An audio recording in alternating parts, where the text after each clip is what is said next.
여러분, 부르심을 따라 살면 분명히 놀라운 돌파가 일어납니다. 그물이 찢어질 정도로 내가 내 능력으로 할 수 없었던 일들이 일어나고 내가 마음 먹지 못했던 것들이 막 마음이 먹어지는 거예요. 그런데 부르심을 따라 살려고 하면 마귀의 나라가 무너져 버립니다.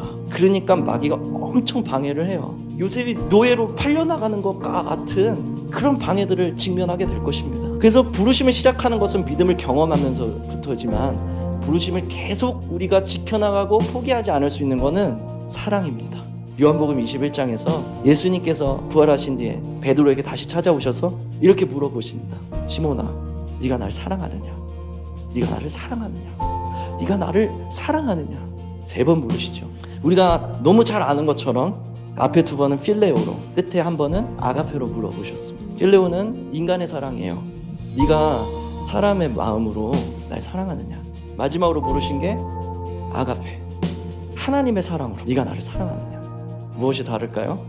인간의 사랑은 감정적인 것입니다. 내 기분 좋으면 사랑하는 거고 내 기분이 나쁘면 사랑하지 않는 거예요. 상황이 좋으면 사랑하는 거고 상황이 나쁘면 사랑하지 않는 겁니다. 하나님의 사랑은요, 달라요. 변함이 없습니다. 감정 때문에 사랑하는 게 아니에요. 사랑하기로 결정하는 거예요. 믿음이 믿기로 결정할 때 현상이 나타나는 것처럼 사랑도 하나님의 사랑으로 사랑하기로 결정했을 때 그 사랑의 감정, 사랑의 역사들이 우리 가운데 나타나는 거죠. 예수님께서 베드로의 부르심을 다시 확인하실 때에 이걸 물으신 거예요. 네가 사람의 마음으로 날 사랑할 뿐 아니라 하나님의 사랑으로 날 사랑하기로 결정했니? 변함없이 너의 상황이 안 좋아도 어려움이 와도 네가 변함없이 날 사랑하기로 결정했니? 이걸 물어보시는 겁니다. 왜냐하면 그 사랑이 있어야 우리의 부르심을 끝까지 도전하며 포기하지 않을 수 있기 때문입니다. 이걸 물으시고 베드로가 대답하죠. 예, 주님, 내가 당신을 사랑하는 것을 주님이 아십니다. 그래서 예수님이 그제서야 말씀하십니다. 너는 나를 따르라. 제 아내는 저를 사랑합니다. 그걸 어떻게 할까요? 아내가 저를 사랑한다고 말해줘서가 아닙니다. 제가 아내가 나를 사랑한다는 걸 분명하게 확신하는 것은 저는 지금 주님의 나에게 원하시는 삶을 살려고 믿음에 도전을 하고 있는 중입니다.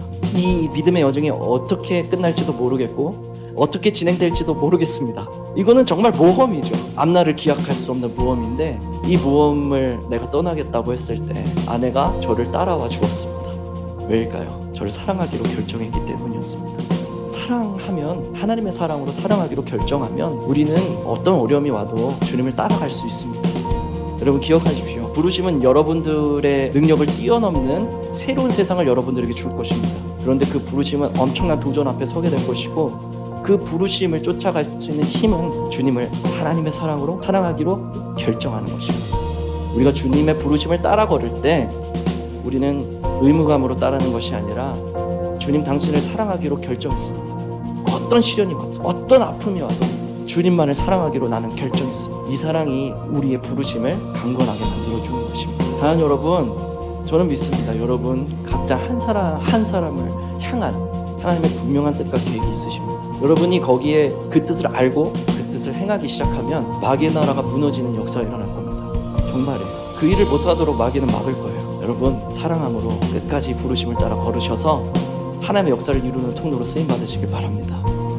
우리가 마귀의 나라가 무너지고 하나님의 나라가 여러분들의 삶 가운데 이루어지는 것을 보게 될 것입니다.